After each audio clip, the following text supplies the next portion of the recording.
Hello, and welcome to part 2 of the Southern Unsolved Mysteries Iceberg.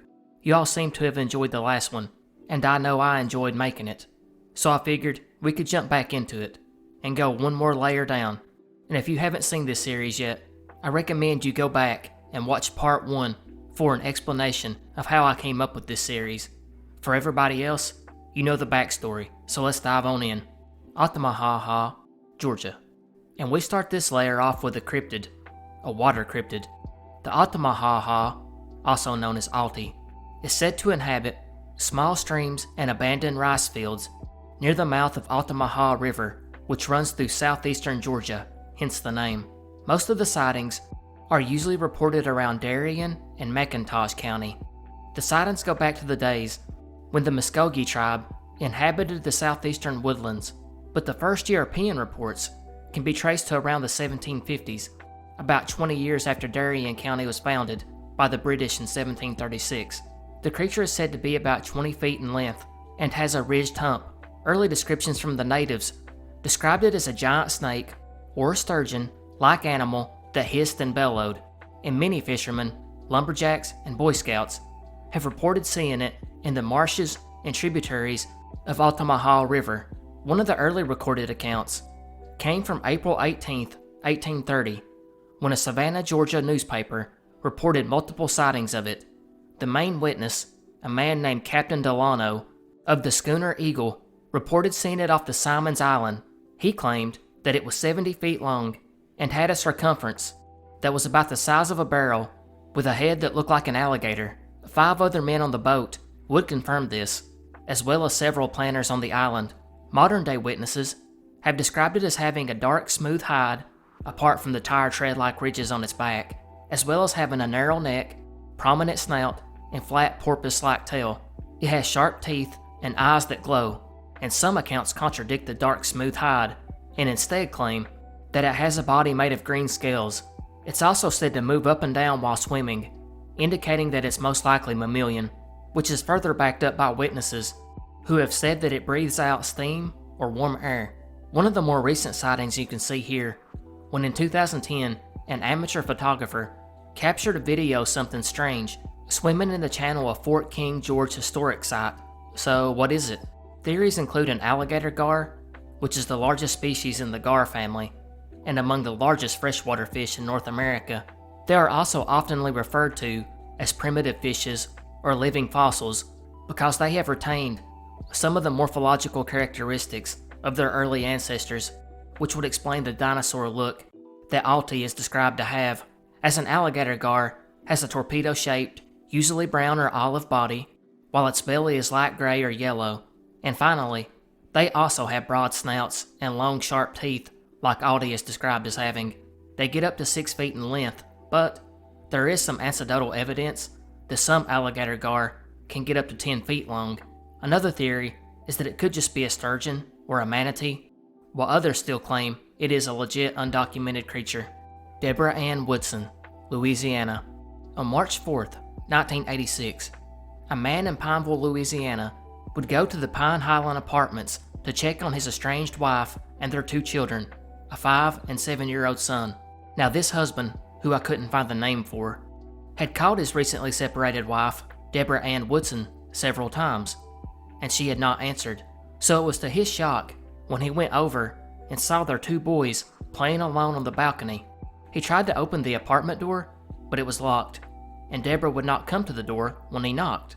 Realizing something was wrong, he called authorities. The police would arrive shortly and started going over the scene. They noted that Debra's car was still in the parking lot, and there was no sign of a disturbance or foul play inside her apartment. They did note, however, the bathtub was full of soapy water, as if she had been interrupted while taking a bath. There were also 2 glasses on the kitchen counter, although some accounts claim that it was 2 cups of coffee. Detectives would try to construct a timeline of Debra's movements. They found out that 2 days prior, on March 1st, sometime between 3:30 and 4 p.m., Debra had left her apartment with a male friend in his truck. Now this man was identified and was tracked down pretty quickly.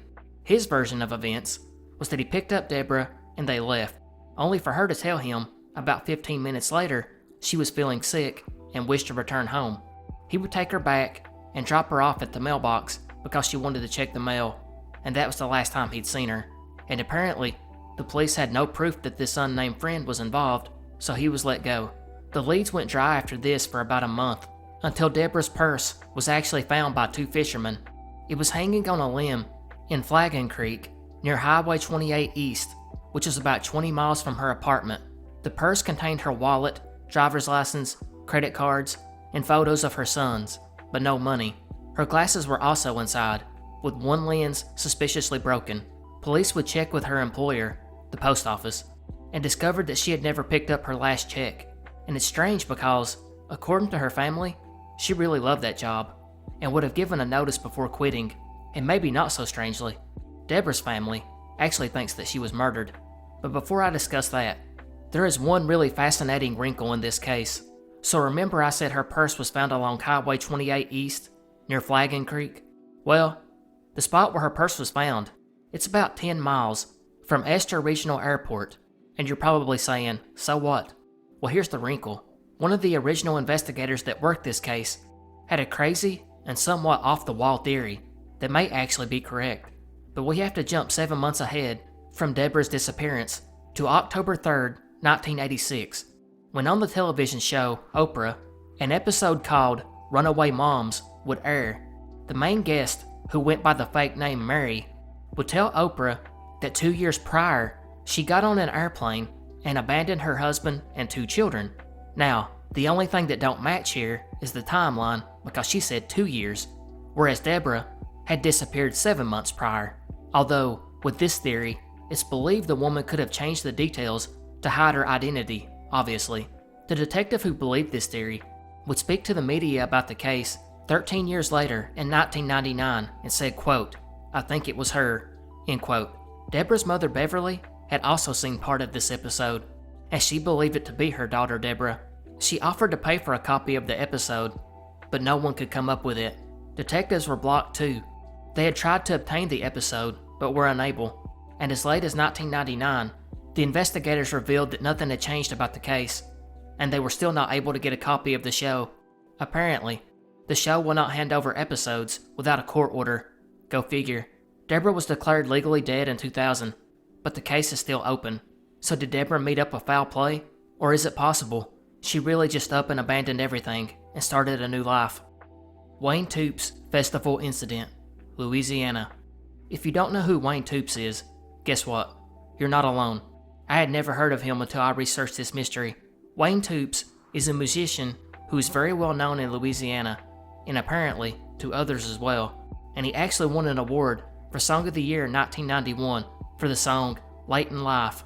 One of his songs was even featured on the soundtrack for the movie Steel Magnolias. In addition, he has played accordion for many country music stars, such as Mark Chestnut's #1 hit, It Sure Is Monday, but also songs with Clay Walker, Alan Jackson, Sammy Kershaw, George Jones, Mark Wills, Garth Brooks, and Ty England. He's probably best known for his bright outfits and accordion playing.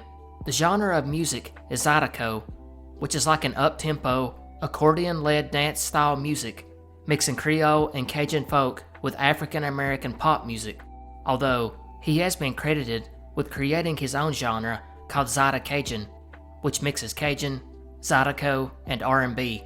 But what exactly is the mystery in this one?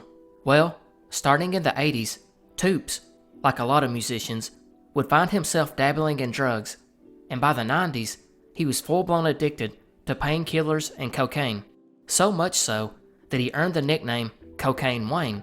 And the sources here kinda vary, but from what I can gather, he got busted at some point in the 90s for selling a little cocaine to a friend, and I don't think he served any real time for that, but by 2005, he would finally be busted after asking to buy some painkillers from another friend, while his phone had unknowingly been tapped by the police.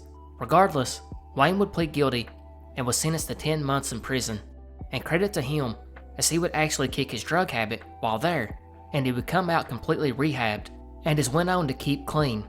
So where is the mystery? Well, coincidentally, in Louisiana, there is a festival held every year called the International Rice Festival. This event takes place in Crowley, Louisiana every October, and it celebrates rice. It's Louisiana's oldest agricultural festival, starting in 1946, and it's also one of the largest in the state, with over 7 million people attending since it first started. It's usually broken down into 2 parades. There's a rice cooking contest, rice eating contest, farmer's banquet, arts and crafts exhibit, and of course, entertainment, with various artists hitting the stage. The event is such a Louisiana cultural staple that JFK and Jacqueline visited in 1959, so suffice to say, this is a very heavily attended event. So it seems kind of strange that at the Rice Festival in 2005, the same time that Wayne Toups was sitting in prison, he was spotted playing music live at the festival. To be more specific, he was actually escorted by the police in handcuffs to the stage, uncuffed, was allowed to go on stage to perform his set list, and then go back off stage, recuff, and go back to prison.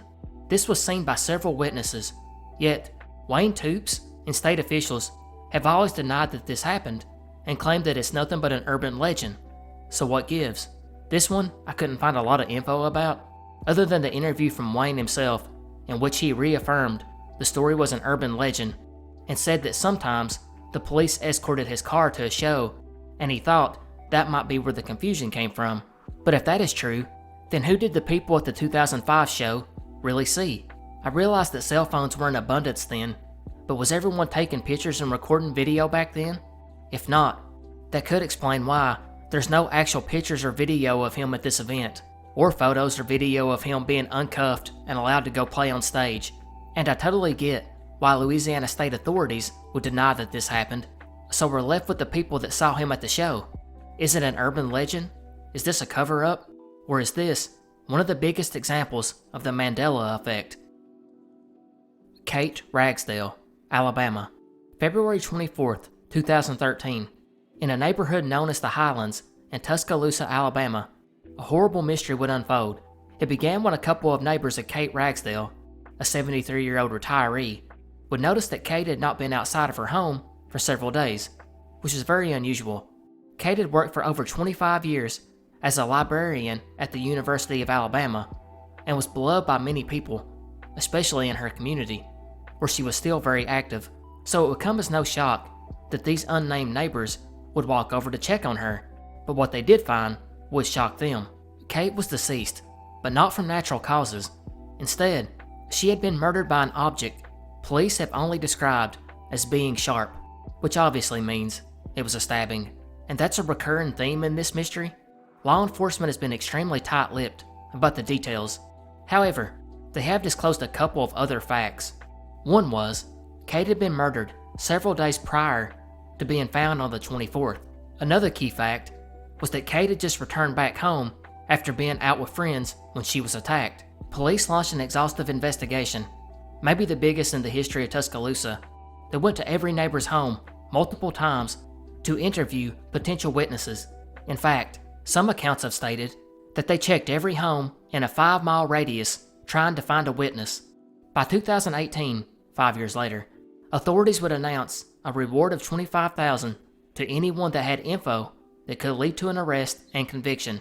And 10 years later, in 2023, still nothing. No suspect has ever been named, no person of interest ever named, no leads ever publicly discussed. It's like they are searching for a ghost. Making it even weirder is the victim herself. As previously mentioned, Kate was well loved. Who would want to kill her? Investigators have stated they do not believe it was a burglary gone wrong. However, the suspect was likely looking for something specific, and that he was most likely local and knew Kate, and knew that she lived in the home and was there for an unspecified reason. After detectives ran out of leads, they would hire a former FBI agent to come up with a criminal profile based on the crime scene. He determined that the killer was most likely young and lived close by, and probably walked to and from the crime scene, hence why no one seen a vehicle. He also stated that it was his belief that the suspect was probably familiar with the location and that the killer appeared to, quote, exhibit an extreme lack of criminal sophistication, end quote. This is one that is really just kind of hard to believe is still unsolved. Lemp Mansion, Missouri.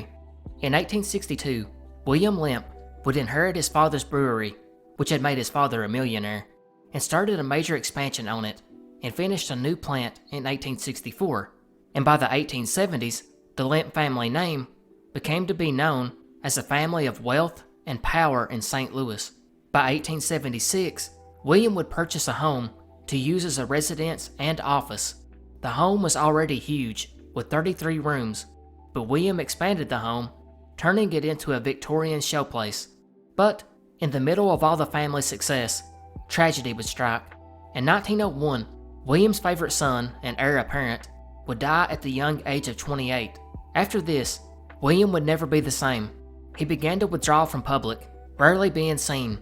And if that wasn't enough, on New Year's 1904, William's closest friend, Frederick Pabst, also died. Now William was completely indifferent to the details of running his brewery. He still showed up each day, but he was described as always being nervous and anxious. His health, both physical and mental, began to decline, and on February 13, 1904, he shot himself in the head.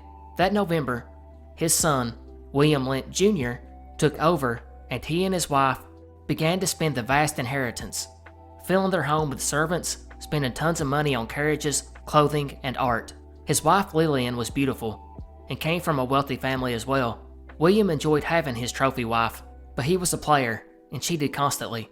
He held lavish parties, brung in prostitutes for his friends, and just generally partied like a rock star. This eventually caught up to him when he sired a son with another woman, and there is no official documentation of this boy. One reason, obviously being because William didn't want the news of his affairs getting out to the public. But the other reason was this boy was born with Down syndrome and was deemed an embarrassment to the Lemp family. But we know he existed because it was confirmed by a former nanny and a chauffeur who worked at the mansion. Both would verify the boy was kept in the attic quarters that also housed the servants' rooms, where he was taken care of by the servants. This unnamed boy would later be nicknamed the Monkey Face Boy by the few people that ever saw him, which is just sad. Finally, by 1908, William would file for divorce from his wife, but his troubles were just beginning. Prohibition came along in 1919, and he had to close down his plant. The family was already wealthy, but bad things were still to come, as the following year, on March 20th, 1920, William's sister, Elsa Lemp, would shoot herself just like her father had all those years prior. 2 more years later, William, after falling apart much like his father had, killed himself in the same exact building that his father had. It's after this that his brother Charles, who had left the business long ago, would move into the mansion to take care of William's illegitimate child, who would also die in his 30s, and would be buried with a small marker with the lone name Lemp. Charles would take this hard and would shoot his Doberman Pinscher and then himself, becoming the 4th member of this family to commit suicide. Now, I told you that story to get to this mystery, and if you haven't figured it out yet, this mansion, yeah, it's one of the most haunted mansions in the United States, and you could probably see why. Allegedly, people have witnessed all kinds of crazy stuff here, such as the illegitimate child's face being seen in the window of the attic, where he was said to spend his days looking out of. People have also left toys in the room, and came back later to discover they had been moved. Another story, that comes after the home had been turned into a bar and inn, cited that one woman who was staying there was taking a shower, and afterwards came out angry at 2 men at the bar she accused of peeping on her. Yet, apparently the men had never even left the bar, and this was verified by several witnesses. That would be chalked up to the ghost of the womanizing William. There's also accounts of people hearing others running up and down the stairs and kicking the bedroom doors. Others claim a faint voice of a child can be heard saying, help me," over and over, as well as seeing a pale older man wearing a white shirt and black pants walking through the hallways. There's also reports of a dog barking, or feeling a dog rubbing up against people's legs, or hearing the nails of a dog on the hardwood floor, which is thought to be the Doberman Pinscher that Charles shot. So, is it possible this place is really haunted? Or is it just people spooking themselves? You be the judge. Beast of Bladenboro, North Carolina.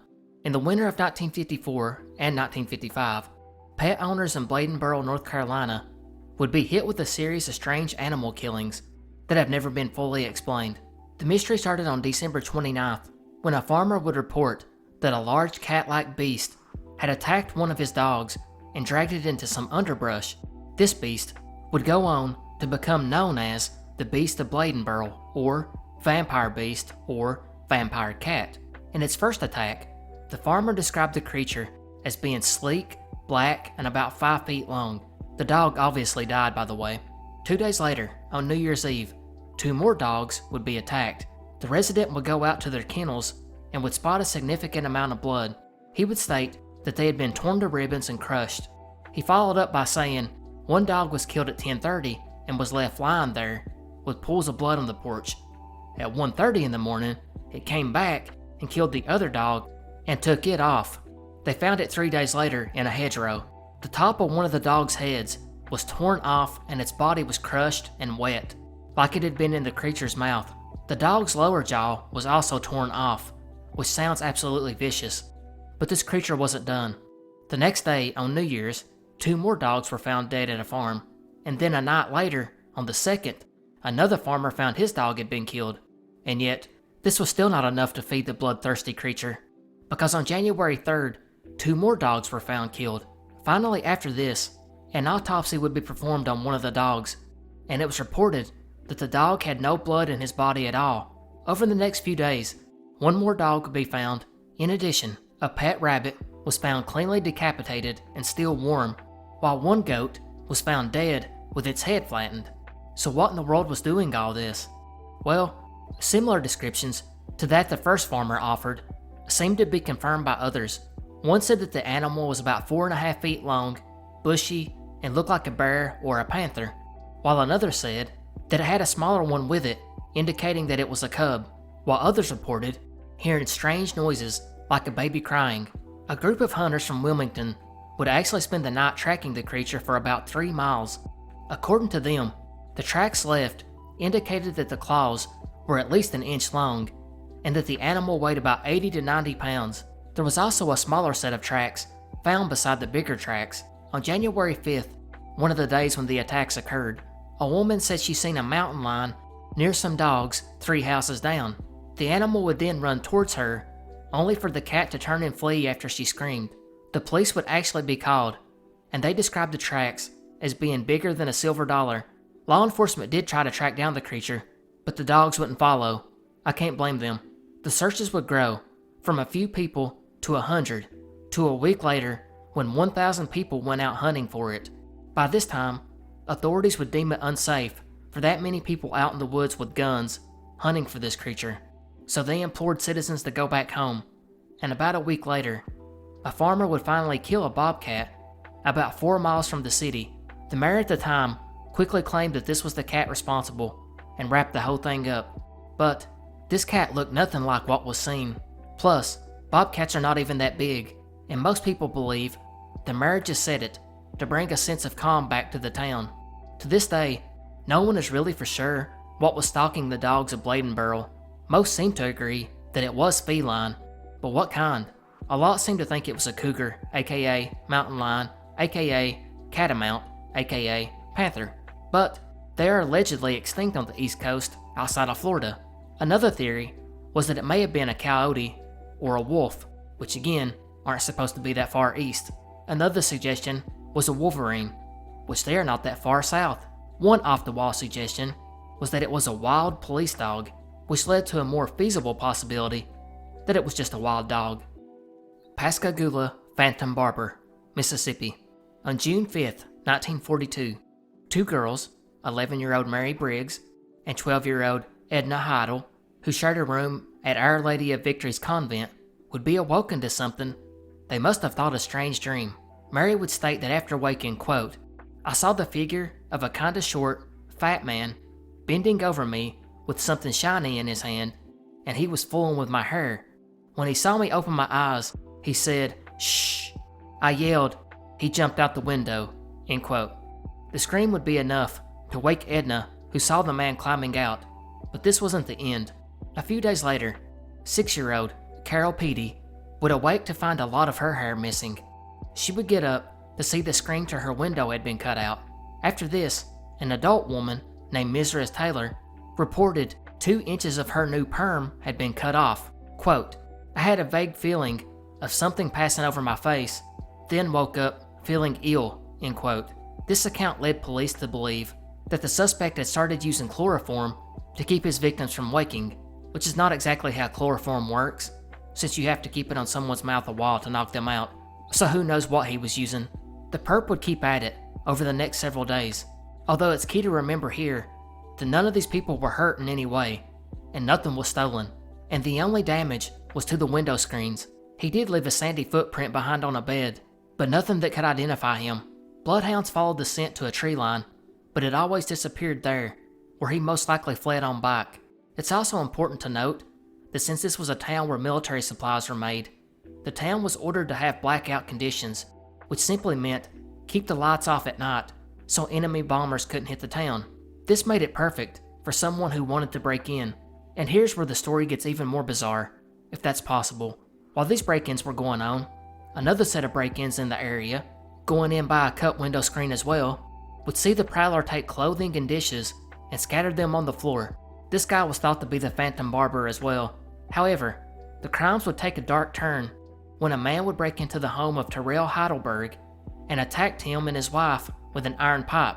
Authorities originally believed it to be the Phantom Barber, and they arrested a 57-year-old German man named William Dolan, who they charged with the attempted murder.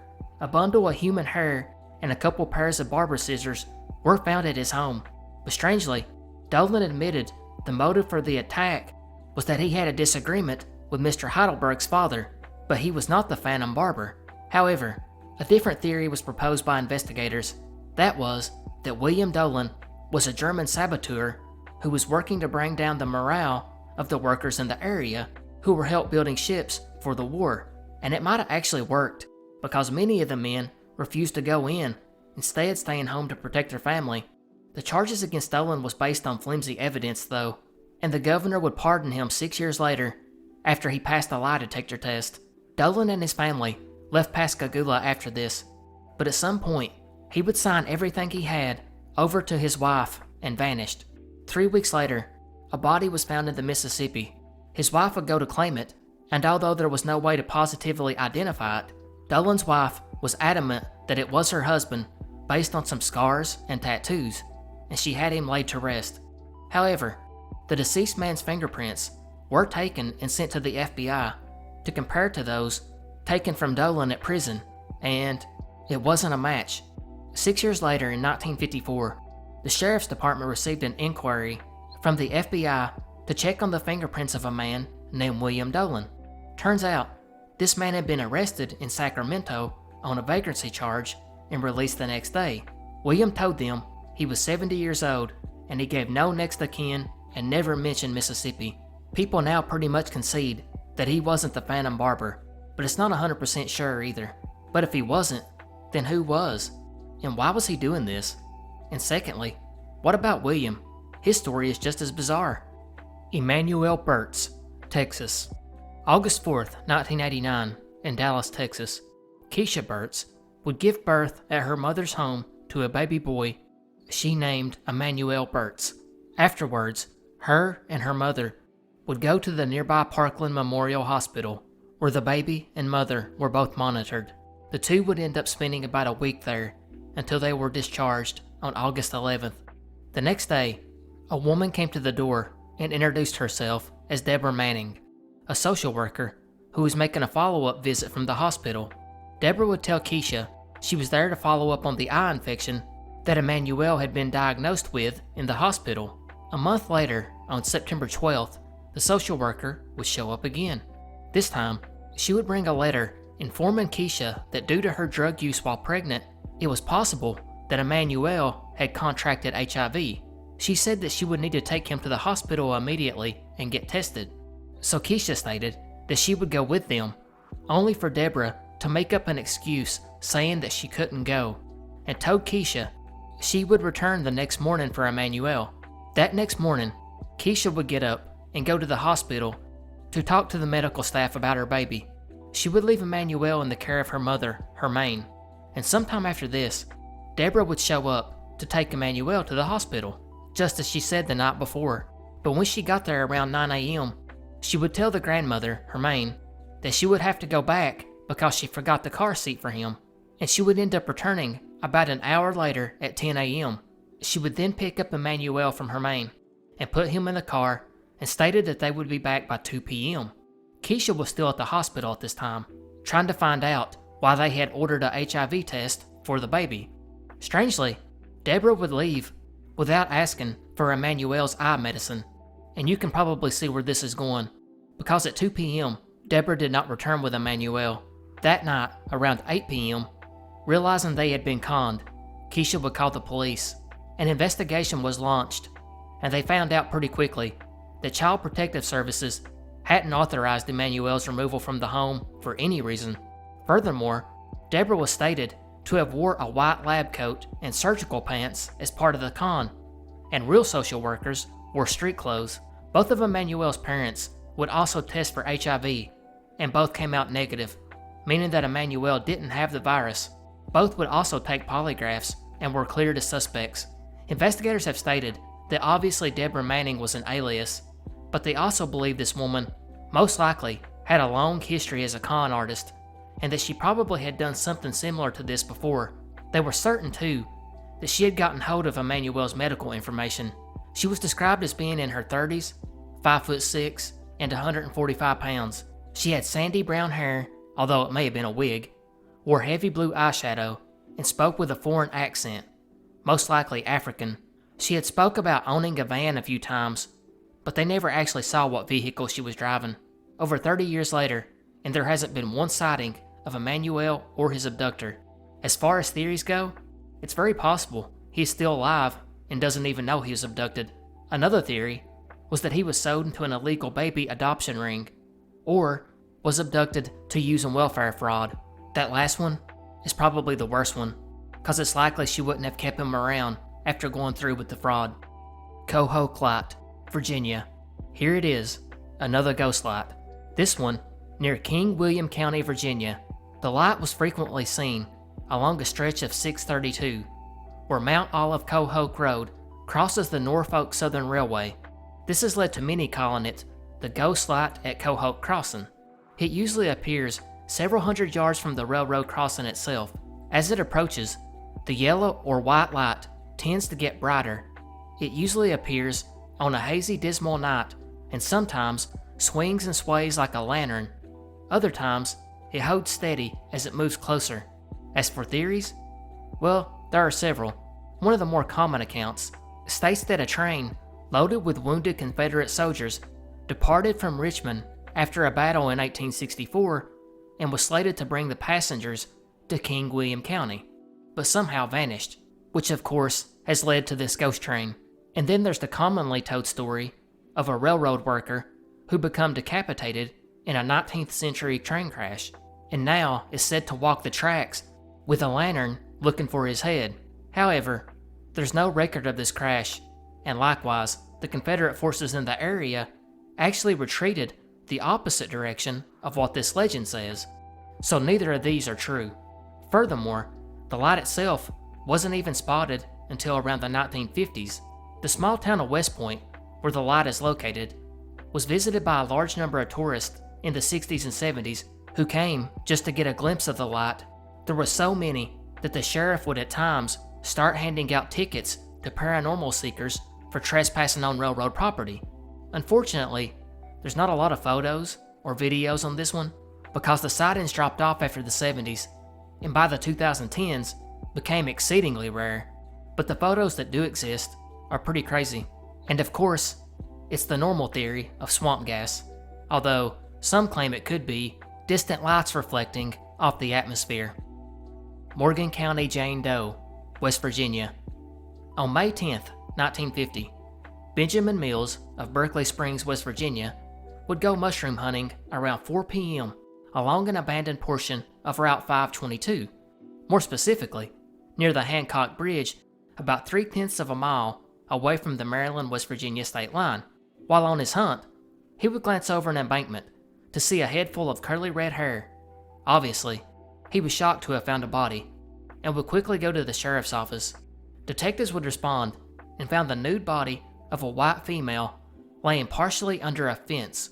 She was scratched up and muddy, which led investigators to believe she had been dragged to the area, and even though she was found nude, there were no signs of sexual assault. However, around her throat were markings that suggested that she had been strangled with a garrote, as well as having blunt force trauma to the head and neck. The victim was estimated to have died 2 days prior. The woman was believed to be between 35 and 50 and had red permed hair, about 5'5", and between 120 to 130 pounds. She had several scars, a couple that were strange. One Y-shaped scar on the outside of her right wrist that was around 3 inches long, and a W-shaped scar in the center of her forehead. She also had a 10-inch hysterectomy scar and 4-inch appendectomy scar. Her hands were noted as being very small, with freckles covering up the backs of them and going up her arms. Detectives actually had a few leads at first. One was, she was spotted on a bus from Ohio. In fact, the bus driver would go to view the body several days later and identified her as being the woman he dropped off in Hancock, Maryland at 12:35 a.m. on May 5th. She had ridden from Columbus to Hancock and asked the bus driver how to get to Needmore, Pennsylvania. He let her out at a highway intersection and told her he would stop at the next station and send a taxi to her. But when he stopped, he could not find any taxis. Other leads came after this, and those too went to dead ends. The body was exhumed in 2007, and DNA was taken, and that too led to nothing. Another strange fact in all this, for some reason, Maryland State Police would be the early investigators on this case, in spite of the fact that it was on the West Virginia side, albeit only by a third of a mile. At some point, the investigation was turned back over to West Virginia law enforcement. I don't know if that possibly hampered the investigation or not, but nearly 75 years later, and there was never even a suspect named. Even stranger was no one was able to identify the woman, even though she had that weird W-shaped scar on her forehead. It's really kind of crazy that she wasn't identified, although it was 1950, and media wasn't as widespread, which led to the theory that this woman was brought from a very great distance, maybe several states away. Skunk Ape, Florida. I know Skunk Ape isn't considered to be obscure, but I was kind of surprised to see that it didn't make the Unsolved Mystery Mega Iceberg, so I thought I would slide it in here, even though it might just be a Bigfoot variant. The skunk ape is a bipedal humanoid that is reported in Texas, Georgia, and Louisiana, but most often reported in the Florida Everglades. It has black fur with red glowing eyes, and of course, its most noticeable characteristic, it has a terrible odor, like a mixture of a wet dog, skunk, and rotten eggs. It's described as being around 7 feet tall and up to 500 pounds, having reddish to dark brown hair. Sightings got more frequent in the 60s and 70s, but one of the earliest modern recordings came from 1957, when a pair of hunters claimed a gigantic smelly ape raided their camp in the Everglades. However, going back hundreds of years, the Seminole tribe had also known about the skunk ape, calling it Esti Kapkaka, meaning tall man. In the fall of 1974, there were a ton of sightings reported in Dade County, Florida, but one of the most legitimate reportings came on January 9th when Richard Smith slammed his car into something at an intersection. He at first feared he had hit a tall man in dark clothes, but was stunned when a 7-foot to 8-foot tall hairy creature lifted itself off the road, roared at him, and charged his car. Smith would slam the accelerator and take off. What makes this one so believable is, over the next few hours, drivers would call into the police, reporting that they saw a limping giant walking along US 27. Officers were dispatched at 2:12 a.m., and a patrolman reported that he had just spotted a huge hairy creature limping along the road a few miles from the accident scene before it disappeared into the brush. The next morning, they would go across the area in helicopters, but found nothing. Fast forward 26 years to the year 2000, again in the fall. The police of Sarasota County would receive an anonymous letter with 2 attached photographs of what a woman claimed was an escaped orangutan that had been stealing apples from her back porch the previous 3 nights. These photos were later found to have been taken near the Miyaka River. On October 28, 2013, a video entitled, "I Think I Saw a Skunk Ape, Please Help," which you can see here, was uploaded to YouTube and has been called the most convincing skunk ape footage. It showed the large hairy humanoid crouching in the water and pulling bark off a tree with ease. Still, most skeptics point out that the overwhelming majority of these are nothing more than black bear sightings, as it will often stand upright and in the dense forest can appear to be another animal entirely. They are also known to rummage through garbage cans, which might be where the bad smell comes from. Other explanations is that it could be an unknown species of ape, or it is related to Sasquatch. William Strange, West Virginia. In the autumn of 1795, a surveying expedition, ran by Henry Jackson, was making their way up Upshur County, West Virginia, and were heading into the deeper remote areas of Elk River and its tributaries like Holly River. At this time, there were no settlements in the area, so the expedition would take a horse packed to carry provisions, along with hiring a man named William Strange to be the cook. One evening, before an early season snowstorm, Jackson would tell Strange to take the supplies on up ahead where a settlement was located and to set up camp there. The rest of the crew would continue to survey the area and would meet him at camp that evening. Strange was told to keep along the left fork of the creek to its mouth, where he should then move along Holly River until it came to a junction with Elk River. However, due to the thick growth of the forest, Strange accidentally took the right fork towards Elk River, not the left on Holly River. After traveling for a while, he realized his mistake and decided to backtrack. He set off again in a different direction, only to come to a fork he didn't recognize. He was confused and now nervous. He knew he was lost. He decided to stop and tie the horse to a tree, most likely in an attempt to try and access different paths without lugging around all the supplies. By that evening, the surveying crew would reach the spot of the intended camp, only to realize that Strange never made it. At first, the crew was unsure what to do and apprehensive about sending a search party into the unknown. However, several men would finally head out to look for him, and they would find the wrong trail that Strange had taken, and they followed it up. They would come up to the pack horse, which was still tied to the tree. In the area, they saw a man's tracks leading in many different directions.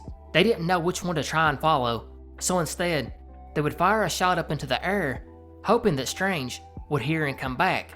They debated firing more shots up into the air, but they were deep into Indian territory and afraid that any Roman Indians might hear and ambush them.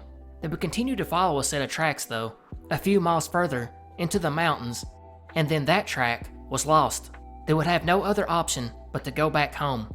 After returning and telling others about what had happened, other searchers would go out to look for William, and they too found nothing. It wouldn't be until years later, and many miles away, that a hunter came across a decayed gun thought to belong to Strange that was stuck in a split in the rocks.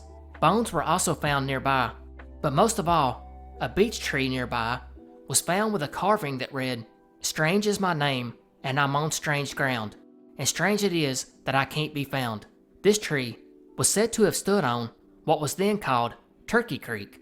However, it was renamed Strange Creek after William's disappearance, which is the name the stream still bears today.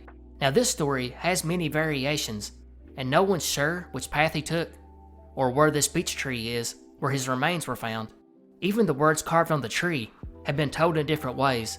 However, many people have gone to look for it, but too much time has passed to confirm almost anything about it. A local, now deceased, historian named Charles Carpenter spent years going over the tale and surveying the stream and countryside, but was never able to find that conclusive piece of evidence, although he did say the tale is based on an actual historical occurrence, but it was no doubt embellished. How much is unknown. With all likelihood, the bones and tree will never be found, but some still search for them to this day. Pink creature of Goose Creek Lagoon, South Carolina. In 1928, a naturalist, Herbert Sass, and his wife were in a flat-bottom boat in Goose Creek, South Carolina. As they floated in the lagoon, Herbert would record seeing something rather odd in the water. Herbert would say, quote, "It was heavy, about the thickness of a man's lower thigh, of a bright salmon pink and orange color. How long it was, I don't know, because both ends remained underwater," end quote. The couple wouldn't get a great look at the creature's head or tail, but they did see a pair of legs the Sass said were similar to that of an alligator or salamander. Sass was unsure what this creature was, but he would guess that it was possibly a giant hellbender, which is a giant salamander, located in the eastern central US. They have beady dorsal eyes and slimy skin, being colored blotchy brown or reddish brown, which could be what Sass seen, except for two small issues. First, the hellbender salamander is not located in South Carolina, except for a tiny portion of the northwestern corner of the state. Secondly, Sass recorded that this creature was a salmon pink color, contrasting the color of a real hellbender salamander. What gives this weird sighting so much credibility is obviously Sass was an educated naturalist and would most likely not misidentify an animal, at least not a local one, around an area where he spent so much time studying the local flora and fauna. So was this some kind of slightly mutated hellbender that somehow found itself outside of its normal range? Or was it an undiscovered species like Sass believed? Alicia Carver, Louisiana. September 11th, 2002. In New Lano, Louisiana, law enforcement would be called at 11:31 p.m. in response to a woman who was reporting that her daughter, 14-year-old Barbara Ivy, and family friend, 19-year-old Alicia Carver, had been severely beaten in a bedroom. When officers arrived, they were greeted with a gruesome scene.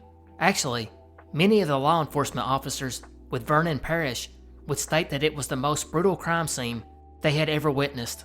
Alicia had suffered horrific injuries to her face and skull and was pronounced dead at the scene. Barbara had also suffered traumatic head injuries, but would actually live to make a full recovery. Unfortunately, she was unable to recall the incident to give any info about the attacker.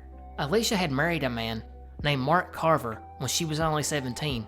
The two then decided to move to New York to be with Mark's family. Unfortunately, just days after arriving, Alicia's mother would pass suddenly, so they went back to Louisiana, and Alicia would take the death hard and use drugs to cope. This obviously took a toll on the marriage, and the two separated. About a half a year later, Alicia would have to find a place to stay, and it was a male friend from high school that told her she could stay with his family. This was Barbara Ivy's brother, the other girl that had been attacked. The male friend's name has never been released, I guess because he was cleared as a suspect. Detectives immediately began looking for witnesses and associates of the two girls, but found nothing. They also created a timeline, which brought up one odd thing. Barbara's mother had actually been out that evening and only returned that night at 11:31 p.m. when she discovered the beating of both her daughter and Alicia. Her mother would run into her bedroom screaming, and here's the odd part. That scream would awaken her boyfriend, who would claim he must have slept through the entire attack, and I can only take that to be true because he was fully cooperative with investigators, and they would actually rule him out as a suspect, which makes the entire case even more bizarre because that residency was a single wide trailer, and at least one source said the room the two girls were in shared a wall with the room that Barbara's mother's boyfriend was said to have slept in during the entire attack. If you have ever been in a single wide, then you will probably have a hard time believing that version of events. However, as I mentioned, police have ruled him out. So maybe he was just a heavy sleeper or just afraid to state what he knew. Going further back into the timeline, Alicia's father Richard would state that 2 months prior to the attack, he had gotten a strange phone call from his daughter. She would ask him to make the 10-hour trip from Georgia to come get her and bring her back with him. But once he arrived, Alicia would change her mind without explanation and did not want to go back, leaving him to make the 10-hour drive back home alone. As far as suspects go, there's never been one publicly named. The mother's boyfriend was obviously ruled out. Alicia's recently separated husband was also not a suspect. There was some thought that Barbara's brother, the one that told Alicia she could stay there until she got on her feet, may have been involved, but nothing ever came from that either. He, along with 2 friends, would be arrested on drug charges 11 years later though, when he was caught running a meth lab. One of those unnamed friends had actually lived just a half a mile down the road from where the attacks had taken place, yet no leads there either. And to add to that, would Barbara's brother really plan an attack on someone he called a friend from high school, or even more importantly, on his own sister. Finally, one last bizarre note in this one. This trailer sat just 1/3 of a mile from the police station, and a 911 call would have almost certainly seen the police respond within a minute or maybe two. That makes it seem like this wasn't something planned, as that would have been awful risky. Diana Braungardt, Missouri. On March 11th, 1987, 18-year-old Diana Braungardt of Crystal City, Missouri, was finishing up her part-time shift at Venture Store. At 10 p.m., she would hurriedly leave work as she told her co-workers she was going home to study for a test the following day. Her home was just a few minutes away from the mall where she worked. However, by 10:30 p.m., she had still not arrived, which was odd for Diana because she was a responsible teen and would call if she knew she was going to be late. They would give her till 11 p.m., and when she didn't arrive, her adoptive father, Marvin, would drive to the mall himself, only to be shocked when he seen Diana's 1982 bright yellow Ford Escort in the parking lot, one of the few remaining cars still there. Unsure of what to do, he would go home and start calling up Diana's friends, but none of them had seen her. They would begin to try and convince themselves that Diana had simply went somewhere with a friend and forgot to call them, but when she still hadn't arrived by morning, they knew something was up, and they called the police. Investigators would go talk to Diana's friends to find out her mindset. They pretty quickly realized this was out of her character to just up and leave, but one early theory they did ponder was, since she was adopted, was it possible that she had left to try and locate her parents? But this was ruled out when it was discovered that her adoptive parents had offered to assist her in learning more about them, to which Diana had declined. Detectives found no signs of foul play in or around the car, but they were certain she never made it to her vehicle. After the media got a hold of the story, one eyewitness would call to state that she had seen a man speaking to a woman that had just exited the mall that night, whom she later identified as being Diana. That would fit the same story that Diana's co-workers had also told investigators. Apparently, the last customer Diana had waited on before she left chose to hang around the store after he checked out. They had assumed he was waiting on another customer. When they gave a description of the man, it pretty much matched the other eyewitness accounts to a T. They both described him as being a white man that was 5'10", between 35 and 40, clean-shaven with dark hair, fairly dark complexion with small bumps on his face. Investigators would release the sketch and claim that he was not a suspect, but hoped he might have witnessed something, which of course is probably not true. They would receive a lot of calls about this man, but nothing ironclad. Police have reopened the case a couple of times since, once in 2004, when a few new tips were provided, that again led nowhere, and in 2007, when detectives would actually make some progress. When they interviewed a man that resembled the sketch, he had lived in the area for decades and was currently in jail on unrelated charges. He would eventually end up serving life in Missouri State Prison, but was never charged with Diana's disappearance. However, investigators did state that the man was never able to clear himself either, but it is believed he was definitely the man that went through her checkout lane.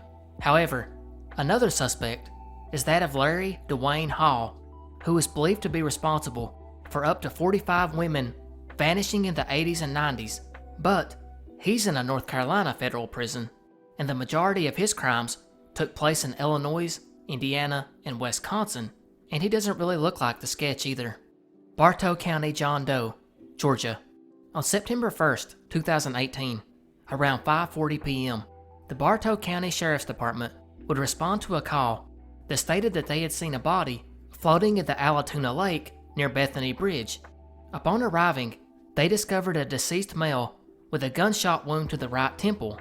He was also wearing weights tied to his ankles and a small boat anchor around his waist, as well as a backpack filled with rocks and sand. The remains were sent to a medical examiner's office for an autopsy and identification, but fingerprints and facial recognition software were unable to identify the man. A spokesman for the police department would state that they had no matching missing person cases, and they had zero evidence on who this man was and how he ended up here, so they pleaded for public help.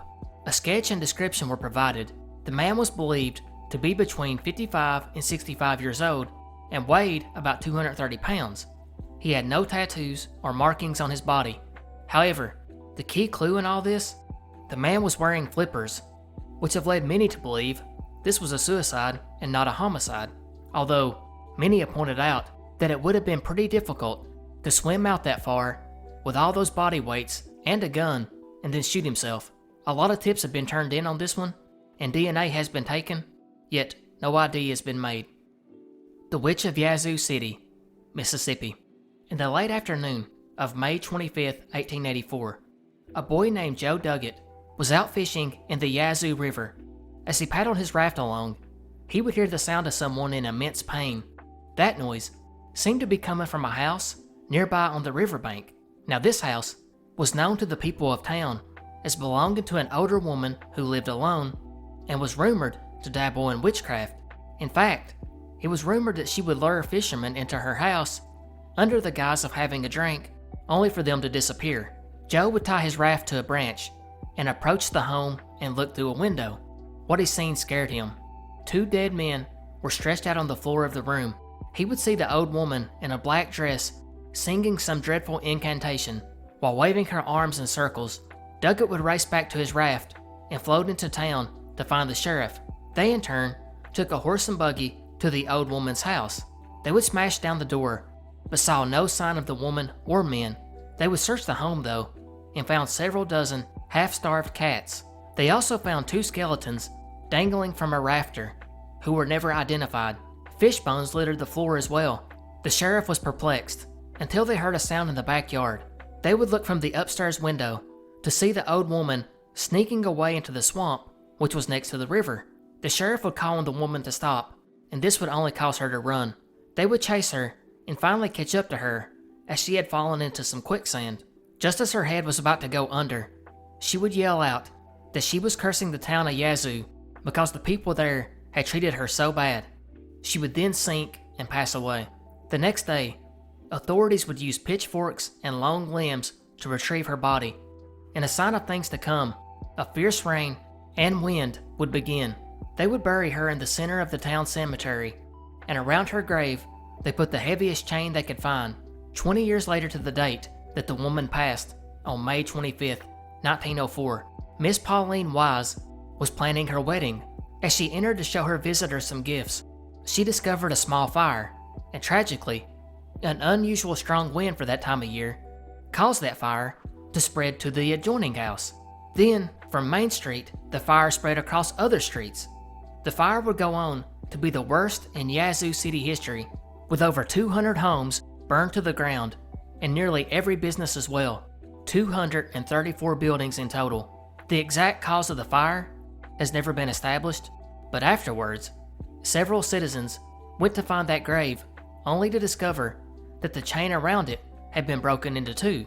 Now, I'm not saying I believe in curses, but this one is weird, and there is one mystery remaining, even if you don't believe in the curse. If the witch is not buried there, then who is? Scarce records do indicate that a woman from Glenwood did own that plot. However, what makes things difficult is the very real fire, which destroyed practically every historical document in Yazoo City. That included the cemetery records, meaning no one knows who was there. But before the fire, the tombstone had been mysteriously broken and was removed. That tombstone simply had the letters TW, which could stand for the witch. Some have suggested a man is actually buried there, and that the chains were part of a fraternity ritual. One final theory in all this is that a woman named Harriet Pruitt, who was an editress of a local Yazoo City paper, penned some pretty inflammatory articles which took a stand against some of the racism in Mississippi at the time. It's thought that after she passed away, many of the men in town purposely spread the rumor that she was a witch just to taint her name.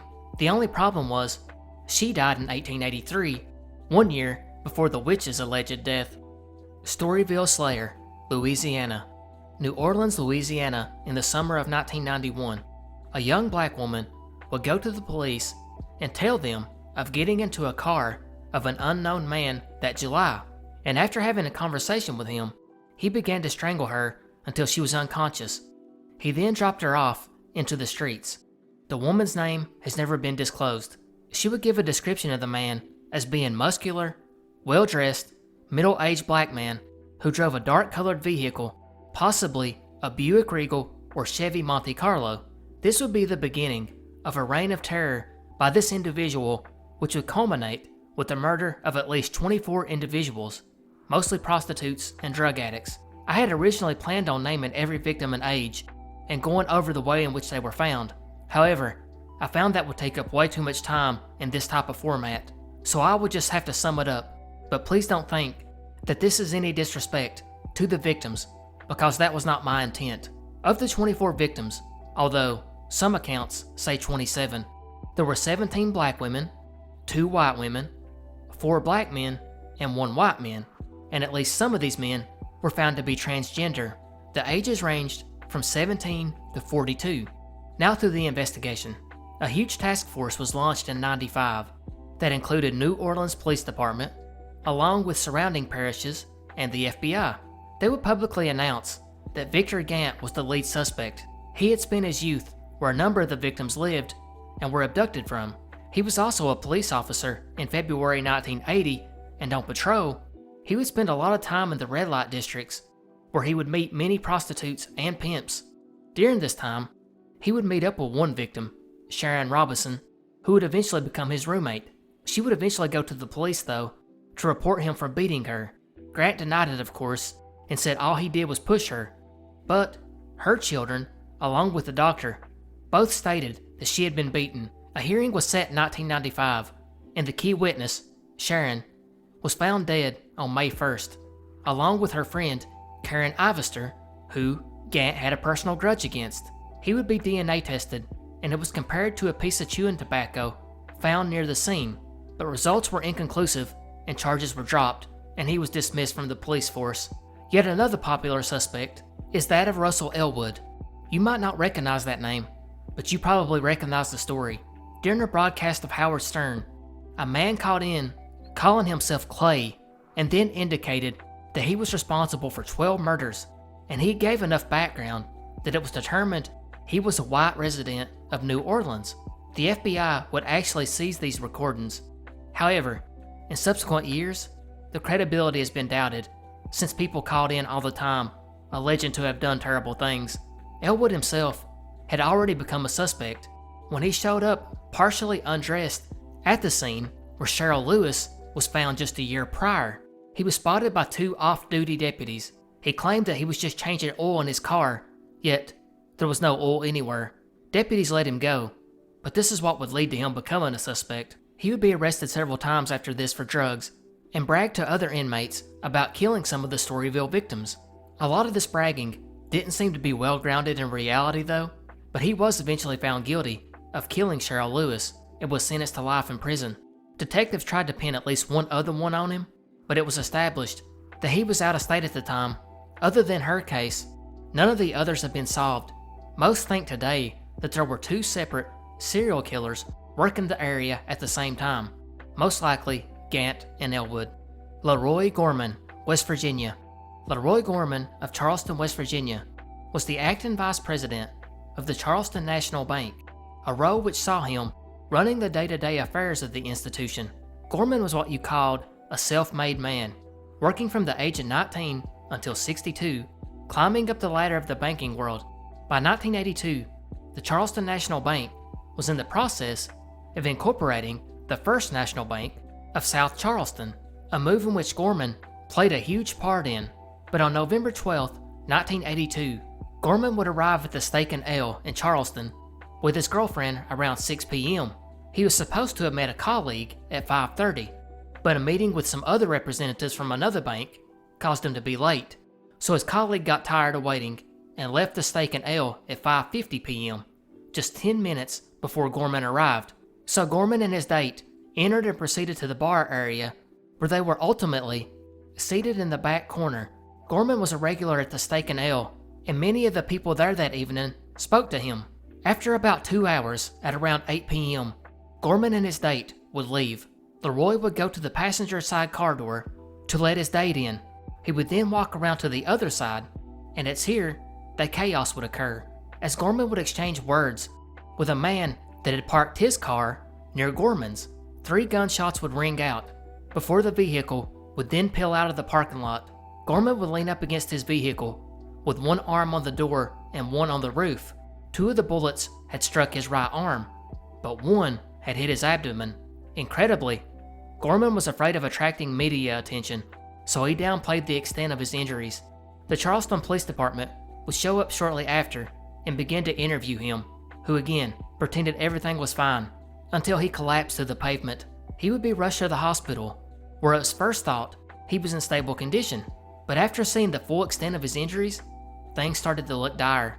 One bullet had shattered a bone in his arm, while the more deadly one entered through his back, pierced his liver, and caused massive internal bleeding. He was immediately sedated and brought into surgery, but not before Detective Sadler got to interview him. He would divulge that the suspect was a white male with a dark complexion, slim face, dark medium-length hair, and glasses.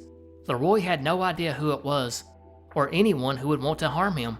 Interestingly, he did mention that he thought the shooter could have been across the bar from where he and his date were speaking with friends earlier that evening. Sadly, Leroy Gorman would succumb to his injuries at 4:57 a.m. the next morning. The investigation now changed from the attempted murder to murder, and most figured that it would wrap up pretty quickly, yet nothing. The key witness was his date, and she has always been kept anonymous to protect her. Rumors would begin to swirl after this, though. Some claimed that Gorman's apartment was a revolving door of numerous women visiting him. Could a jealous lover of one of these been responsible? There was also accusations of sexual assault at the workplace, as well as homemade pornography alleged to have been made by Gorman. But, as mentioned, that was all rumors. What is fact, though, is the First National Bank, which was being taken over by Gorman's bank, in which he had a big hand in, saw many stockholders lose hundreds of thousands of dollars in the takeover. Could an angry stockholder be responsible? Was a hitman involved? The suspect was described as a white male, thick eyebrows, dark medium-length hair, glasses, and a full mustache, about 5'8" to 5'10", drove a gray, brown, or beige Chevy Monte Carlo or Pontiac Grand Prix. Witnesses said that the man had waited in the parking lot for over an hour, and afterwards, there were several reports of this man seen across the state, as well as in Kentucky. 40 years later, and the police are no closer to solving it. Redbird River Petroglyphs, Kentucky. The Redbird River Petroglyphs, also known simply as Redbird Petroglyphs, are a series of petroglyphs or carvings in Clay County, Kentucky. The rock originally sat along Redbird River, but it was moved to a park in Manchester after it fell 16 feet below onto Kentucky Route 66 in 1994. Before constructing and widening of the highway, the stone had stood about chest high. The inscribed surface is about 5.5 feet in height and 20 feet in length. The carvings are sharply incised and linear and have been described as different than any others found in Kentucky. The stone is estimated to be anywhere from 200 years old to 2,000 years old, which is a wide window. The interpretation and people responsible for the inscriptions have long been a mystery in Kentucky. One historical marker on the river attributes the marking to the Cherokee chief Redbird, for whom the river is named. However, in the book Rock Art of Kentucky, the authors could find nowhere in any record that a Chief Redbird ever existed. So they would write to the Kentucky Historical Society, who would reply back and state, quote, "You will note that on our marker, we say that he was a legendary Cherokee Indian. There is much legend in this area, but very little of any specific nature, and no reliable dates are available," end quote, which kinda sounds like they made the whole thing up. Regardless, several theories have been put forth to try and explain what the markings mean, along with who was responsible. There's actually a sign adjacent to the stone that reads, quote, "At least 8 Old World alphabets are engraved on it. These alphabets were extinct when Columbus arrived in the New World in 1492. The alphabets are 1st century Greek and Hebrew, Old Libyan, Old Arabic, and Iberian Punic, which probably dates from the 9th century BC, Ogham, Germanic runes, and Tifinagh Numidian are also on this stone," end quote. However, As you can imagine, this is heavily disputed by skeptics, who claim that an exact translation has never been accomplished, and the carvings bear very little to no resemblance of Old World inscriptions, and that they are most likely native or colonial or both. Most people seem to believe the Cherokee as the likely ones responsible, but others point out that it could have been Irish monks who may have lived with some indigenous peoples, because some of the symbols on the stone look to be Christian. So, is this a case of pre-Columbian contact? Or was it the more simple explanation that it was the Cherokee? Marta Santa Cruz, Virginia. On July 1st, 1961, Washington, D.C., 22-year-old Marta Santa Cruz, a Bolivian citizen who had resided in the U.S. with a permanent visa for the past 5 years, would leave the apartment she shared with her sister and mutual friend to go cash her paycheck and then go to a clothing store. Around noon, she was seen exiting the clothing store, and from here was anyone's guess, because 3 days later, on July 4th, 2 Fairfax County in Virginia teenagers had been walking along a dirt road that led to an old trash dump. These 2 boys wouldn't actually even make it to the dump though, because on their way, they noticed something lying in the stream that ran next to the road. That thing they seen was a body, Marta's body. The boys ran back home and told an older sister, who then drove to a neighbor's house to use the phone. Police would arrive on scene, and the police chief reported that her body was, quote, face up, the upper part awash in about 3 inches of water, end quote.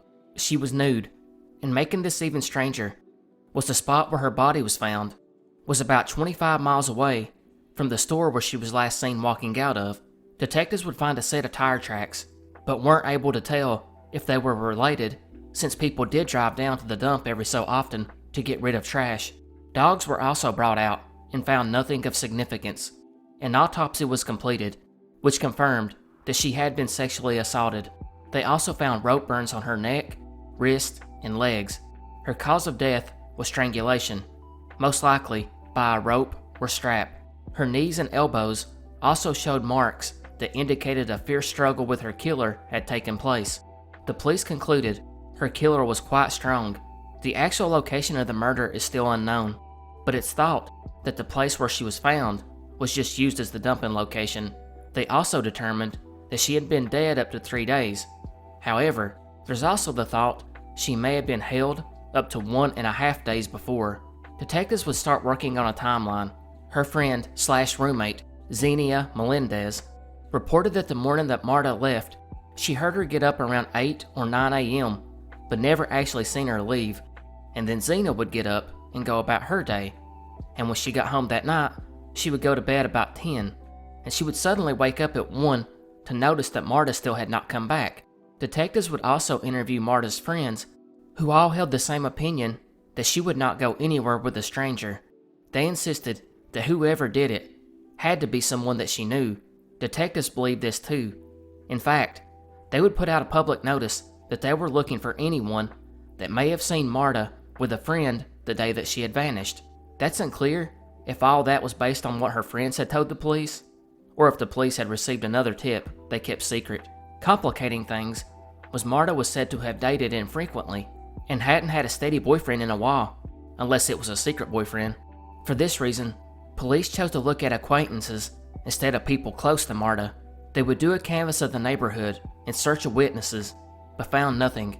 The only clue was a hair found in Marta's hand, which showed the attacker was a white man who was not very old and had dark hair. She also had skin fragments under her fingernails, which would help a lot today.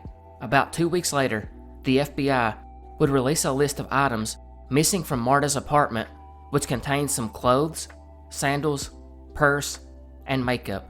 But those items were never found.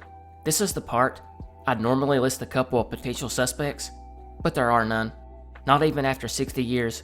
Police ran down several leads and even looked at similar crimes, hoping to link it to a serial offender, but nothing.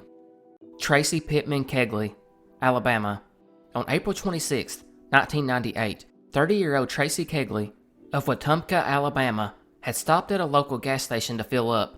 Tracy had actually only moved to the area about a month prior, as her and her husband had separated, and she, along with her daughter, had moved in with her parents. She would then get a new job at a dental office in Montgomery. Her life was just getting back on track after her divorce, which had just finalized 16 days prior to this. And here it was, that April 26th, a day after running errands, she and her 2-year-old daughter would pull into the BP gas station in Elmore County, Alabama. She would also be seen pulling out from here, but she never made it home, which of course scared her parents. And it only got worse, because the following morning, Tracy's white Geostorm was discovered abandoned on Old Georgia Road, and alarmingly, her 2-year-old daughter was still sitting in the back. Tracy, though, was nowhere to be seen. As the sheriff's department arrived, they would note that the car was unlocked and had a full tank of gas. The keys were still in the auxiliary position, with the radio playing softly.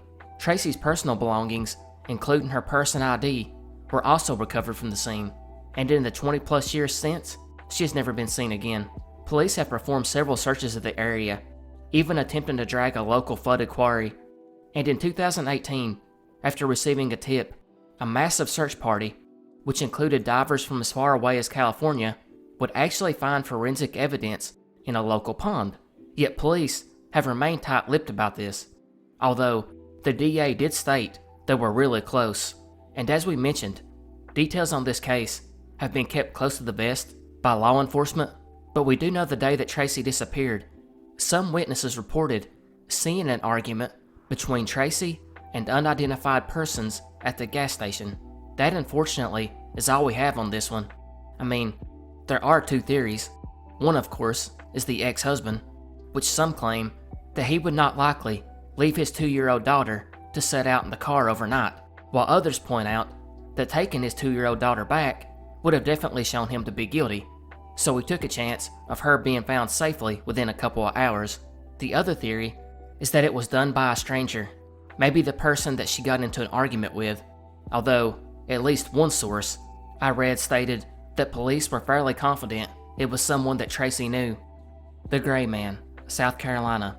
The Gray Man of South Carolina is said to be a ghost seen on the coast of Polly's Island that can be seen warning residents of coming severe storms or hurricanes.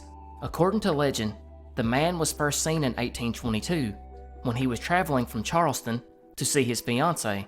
On the way, he and his horse were caught in the quicksand in the marshes before Polly Island and died. The spirit was first written about in 1946, but came to national prominence after Hurricane Hugo in 1989, when residents Jim and Clara Moore were interviewed on the TV show Unsolved Mysteries, which aired in 1990. According to them, they said they had seen a man on the beach that they had waved to, and then this man disappeared. Their house would then be the only one spared amongst all the others in the neighborhood that were heavily damaged from the upcoming hurricane. But they're not the only ones to record this weird phenomena. At least a few people have claimed to encounter the spirit and then credited him for saving their homes. Some have told accounts seeing the Gray Man and leaving the area right before the storm hits, only to return afterwards and find out that their house was the only one spared. He's described as being a shadowy, translucent figure wearing a gray cloak and gray clothing, dressed sorta like a pirate, and in some accounts has no legs. He was last spotted before Hurricane Florence in 2018. So, are people really seeing a spirit? Or is this something brought on by the stress of an impending hurricane? Mysterious Woodson Lateral Road, Arkansas. Pulaski County, Arkansas, located in the central part of the state, is home to one of the most creepy roads in the entire state and, well, maybe the US. There are actually quite a few stories of some of the bizarre stuff that happens here, so I won't just focus on one thing. Of course, the most popular part of this haunted road is, well, another ghost light. However, we've covered so many of those, so I'll just say that numerous drivers have said that as they are going down the road, they'll see a motorcycle light coming the opposite way. The motorcycle will then pass over the person's car, and when they look in the rearview mirror, they can see the red tail light as it just fades away. And according to legend, this is due to a couple that died on their way home from prom in a motorcycle crash. Now, if that was the only story, I would just count it as a ghost light and go on. But there's more that happen along this stretch of creepy road, no doubt made more creepy by the trees that hang over the road like a canopy, and the old cemetery which sets off to the side of the road. Another story tells of a hitchhiker. This story seems to revolve around people seeing a ghostly apparition of a little girl or young woman walking along the side of the road. She seems to be distressed and in need of a ride. In other versions of this story, a good Samaritan stops to pick her up, and after giving the woman a ride, she then leaves them some type of souvenir in the back seat. Yet, I was not able to find out what the souvenir was. In addition to these two stories, there's other accounts of mysterious lights that are said to follow cars down the road, sometimes getting so close that drivers think it's a policeman and pull over only for the lights to vanish. There's also accounts of glowing orbs seen in the area, and a giant owl-like figure that stands in the middle of the road and flies into the windshields of oncoming cars, only to disappear into thin air. Others report seeing shadow creatures watching from the side of the road, peering with an intense gaze. In fact, just looking over a comment section discussing this mysterious road will show numerous people's own bizarre stories from this area. Of course, the skeptic theories are a combination of headlights, swamp gas, and fog causing all these different types of phenomena. And I don't know about that, but I can say that although this road is creepy, the most unsettling thing in Arkansas is the shirtless guy statue at Devil's Den State Park. Mossman, Florida. Mossman, aka Paranormal, is a cryptid known to inhabit the state of Florida. It is described as a large humanoid entity covered entirely in green moss or foliage. Its eyes are the color of amber and shine in the night and give it an eerie stare.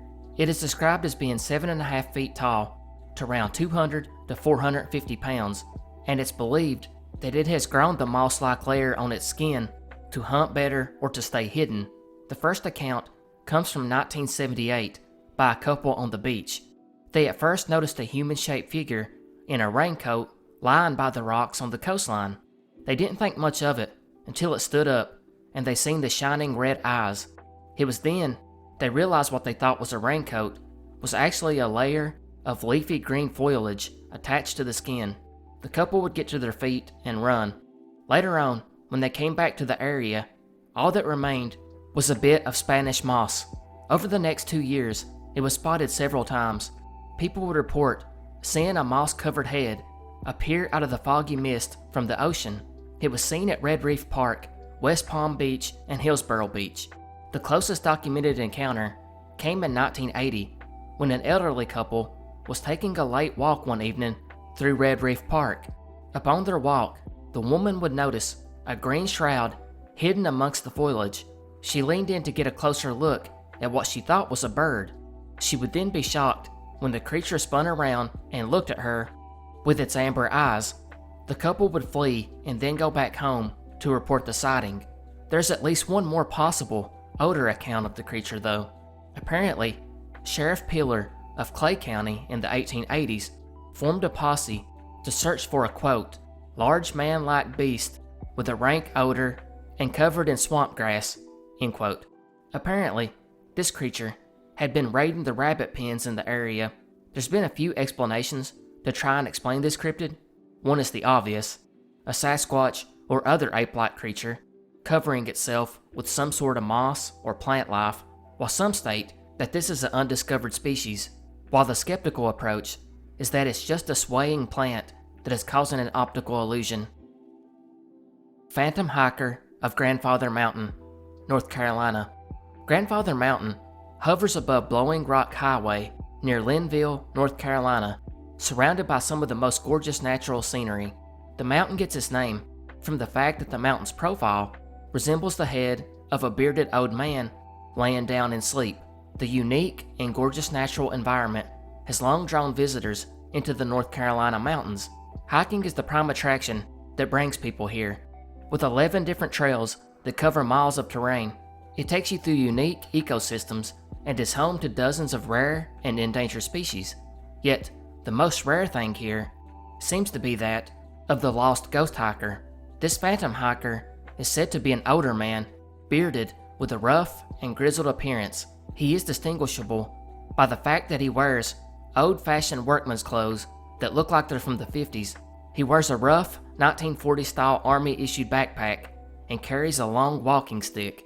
He is said to appear mostly as the evening is settling in, when most of the day's hikers are already gone or on their way back. When seen, he never says anything and will never acknowledge any greeting.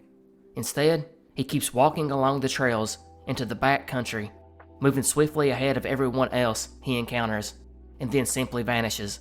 No one knows who this man is, but the legend says he was a hiker that became lost in the thick woods around the mountain and fell or was injured and was unable to get back out of the mountain.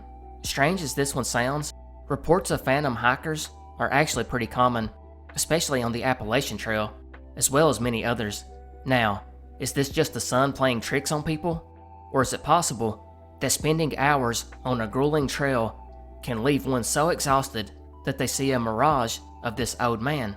There is at least one strenuous hike at Grandfather Mountains that is known to be only for experienced hikers, and in reading, I discovered that the phantom hiker is often seen on one particular trail only, but I was never able to find out which trail it was. I would be curious to know if it was the same trail meant for experienced hikers only, because maybe that would explain it. Tonetta Yvette Carlisle, Tennessee. At 2:30 p.m. on March 16, 1989, in Chattanooga, Tennessee, 15-year-old Tonetta Carlisle would begin making the 1-mile walk home from school. It normally took her about 25 minutes, but on this day, she never made it home. Her mother would be surprised that evening when she arrived home from work to find the house empty. She at first thought she may have went to a friend's, but as the hours passed, she became worried, and by 9 p.m., she reported it to the police. Despite the fact she had no history of running away, police would state that was the most likely reason that she was missing, and basically didn't take it seriously. And frustratingly, this same police department wouldn't even put it together with a phone call they had received earlier that day at 2:55 p.m., where a witness called in stating they had seen an abduction right at an intersection. The woman and her husband had actually seen a teenage girl walking down the street when a tan and yellow van pulled up. A group of men jumped out and grabbed her. She was then dragged away kicking and screaming into the vehicle, which took off at a high rate of speed. The couple actually chased the van for a while, but they lost it. But the woman was able to write the license plate down, which belonged to a man with an extensive criminal history. That man was Jeffrey Jones. He had just been released from prison a year prior for sexual assault, and had just been accused of doing it again 2 months prior to Tonetta's abduction. The police found Jones 2 days later, and he was dead in his van. He had committed suicide.